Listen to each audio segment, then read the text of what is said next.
Shalom, hari ini mari kita bersama-sama mengalami janji Tuhan di dalam kehidupan kita dan mau melakukan apa yang Tuhan perintahkan bagi kita.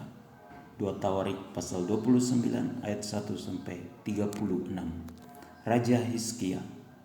Hizkia berumur 25 tahun pada waktu ia menjadi raja dan 29 tahun lamanya ia memerintah di Yerusalem.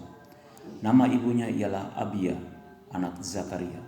Ia melakukan apa yang benar di mata Tuhan, tepat seperti yang dilakukan Daud, bapa leluhurnya. Hizkia menguduskan kembali rumah Tuhan pada tahun pertama pemerintahannya. Dalam bulan yang pertama, ia membuka pintu-pintu rumah Tuhan dan memperbaikinya. Ia mendatangkan para imam dan orang-orang Lewi dan mengumpulkan mereka di halaman sebelah timur. Katanya kepada mereka, "Dengarlah, hai orang-orang Lewi, sekarang kuduskanlah dirimu dan kuduskanlah rumah Tuhan, Allah nenek moyangmu. Keluarkanlah kecemaran dari tempat kudus, karena nenek moyang kita telah berubah setia. Mereka melakukan apa yang jahat di mata Tuhan, Allah kita, telah meninggalkannya. Mereka telah memalingkan muka dari kediaman Tuhan dan membelakanginya. Bahkan mereka menutup pintu-pintu balai rumah Tuhan dan memadamkan segala pelita. Mereka tidak membakar korban ukupan dan tidak mempersembahkan korban bakaran bagi Allah orang Israel di tempat kudus, sehingga murka Tuhan menimpa Yehuda dan Yerusalem. Ia membuat mereka menjadi kengerian, kedahsyatan, dan sasaran suitan, seperti yang kamu lihat dengan matamu sendiri. Karena hal itulah nenek moyang kita tewas oleh pedang, dan anak-anak lelaki dan anak-anak perempuan kita beserta istri-istri kita menjadi tawanan. Sekarang aku bermaksud mengikat perjanjian dengan Tuhan, Allah Israel, supaya murkanya yang menyala-nyala itu undur daripada kita. Anak-anakku, sekarang janganlah kamu lengah, karena kamu telah dipilih Tuhan untuk berdiri di hadapannya, untuk melayani Dia, untuk menyelenggarakan kebaktian dan membakar korban baginya. Lalu bangunlah orang-orang Lewi itu, yakni dari Bani Kehat, Mahat bin Amazai dan Yoel bin Azaria, dari Bani Merari, Kis bin Abdi dan Azaria bin Yehalilil, dari orang Gerson, Yoah bin Zima dan Eden bin Yoah, dari Bani Elisafan, Simri dan Yeiel, dari Bani Asaf, Zakaria dan Matanya, dari Bani Heman, Yehiel dan Simei, dan dari Bani Yedutun, Semaya dan Uziel. Mereka mengumpulkan saudara-saudaranya dan menguduskan dirinya. Kemudian mereka datang menurut perintah raja, sesuai dengan firman Tuhan, lalu mentahirkan rumah Tuhan. Sesudah itu masuklah para imam ke bagian dalam rumah Tuhan untuk mentahirkannya. Semua yang najis yang didapati mereka di dalam bait Tuhan dibawa ke pelataran rumah Tuhan. Orang-orang Lewi menerimanya untuk diangkut keluar ke lembah Tidron. Pekerjaan menguduskan itu dimulai pada tanggal 1 bulan yang pertama. Pada hari ke-8 bulan itu mereka sampai ke balai rumah Tuhan dan menguduskan seluruh rumah Tuhan dalam 8 hari. Mereka selesai pada hari ke-16 bulan pertama. Lalu masuklah mereka menghadapi Raja Hizkia dan berkata, "Kami telah mentahirkan seluruh rumah Tuhan, juga mezbah korban bakaran dengan segala perkakasnya, dan meja roti sajian dengan segala perkakasnya, dan segala perkakas yang dibuang Raja Ahaz ketika ia berubah setia pada masa pemerintahannya, telah kami sediakan dan kami kuduskan. Sekarang semuanya itu ada di depan mezbah Tuhan."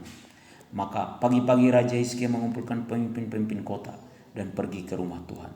Mereka membawa 7 ekor lembu jantan, 7 ekor domba jantan, 7 ekor domba muda, dan 7 ekor kambing jantan sebagai korban penghapus dosa untuk keluarga raja, untuk tempat kudus dan untuk Yehuda.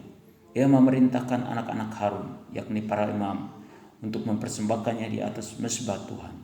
Lalu mereka menyembelih lembu-lembu itu. Para imam menerima darahnya dan menyiramkannya pada mezbah. Kemudian mereka menyembelih domba-domba jantan dan menyiramkan darahnya pada mezbah. Sesudah itu mereka menyembelih domba-domba muda dan menyiramkan darahnya pada mezbah. Selanjutnya mereka membawa kambing-kambing jantan yang akan menjadi korban penghapus dosa ke hadapan raja dan jemaat. Mereka meletakkan tangannya ke atas kambing-kambing itu, dan para imam menyembelihnya dan mempersembahkan darahnya di atas mezbah sebagai korban penghapus dosa untuk mengadakan pendamaian bagi seluruh Israel. Sebab raja telah memerintahkan untuk mempersembahkan korban bakaran dan korban penghapus dosa itu bagi seluruh Israel. Ia menempatkan orang-orang Lewi di rumah Tuhan dengan ceracap, gambus, dan kecapi sesuai dengan perintah Daud dan Gad, pelihat raja, dan Nabi Nathan, karena dari Tuhanlah perintah itu dengan perantaraan nabi-nabinya. Maka berdirilah orang-orang Lewi dengan alat-alat musik Daud, demikian pula para imam dengan nafiri. Lalu Hizkia memerintahkan untuk mempersembahkan korban bakaran di atas mezbah. Pada saat persembahan korban bakaran dimulai, mulailah pula dinyanyikan nyanyian bagi Tuhan dan dibunyikan nafiri dengan iringan alat-alat musik Daud, Raja Israel. Seluruh jemaat sujud menyembah sementara nyanyian dinyanyikan dan nafiri dibunyikan. Semuanya itu berlangsung sampai korban bakaran habis terbakar. Sehabis korban bakaran dipersembahkan, raja dan semua orang yang hadir bersama-sama dia berlutut dan sujud menyembah. Lalu Raja Hizkia dan para pemimpin memerintahkan orang-orang Lewi menyanyikan puji-pujian untuk Tuhan dengan kata-kata Daud dan Asaf, pelihat itu. Maka mereka menyanyikan puji-pujian dengan sukaria, lalu berlutut dan sujud menyembah. Kemudian berbicaralah Hizkia, sekarang kamu telah mentahbiskan dirimu untuk Tuhan. Mendekatlah dan bawalah korban-korban sembelihan dan korban-korban syukur ke rumah Tuhan. Lalu jemaah membawa korban-korban sembelihan dan korban-korban puji-pujian. Setiap orang yang rela hati membawa juga korban-korban bakaran. Jumlah korban bakaran yang dibawa jemaah ialah lembu 70 ekor, domba jantan 100 ekor, dan domba muda 200 ekor. Semuanya sebagai korban bakaran bagi Tuhan. Persembahan-persembahan kudus terdiri dari lembu sapi 600 ekor dan kambing domba 3.000 ekor. Tetapi jumlah imam terlalu sedikit sehingga mereka tidak sanggup menguliti semua korban bakaran.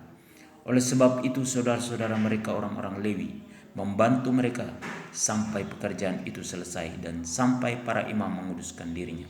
Sebab orang-orang Lewi itu lebih bersungguh-sungguh menguduskan dirinya daripada para imam. Lagi pula korban bakaran itu banyak dengan segala lemak korban keselamatan dan segala korban curahan pada korban-korban bakaran itu. Demikianlah ibadah di rumah Tuhan ditetapkan kembali. Hizkia dan seluruh rakyat bersukaria akan apa yang telah ditetapkan Allah bagi bangsa itu, karena hal itu terjadi dengan tak disangka-sangka. Perintah Tuhan supaya kita tidak mencemarkan diri kita, melainkan tetap menjaga kekudusan hidup kita. Pesan dari Tuhan, jangan kita lengah dan membuka celah terhadap iblis. Janji Tuhan untuk kita yaitu kemuliaan dan sukacita Tuhan akan memenuhi kehidupan kita. Amin. Tuhan Yesus memberkati.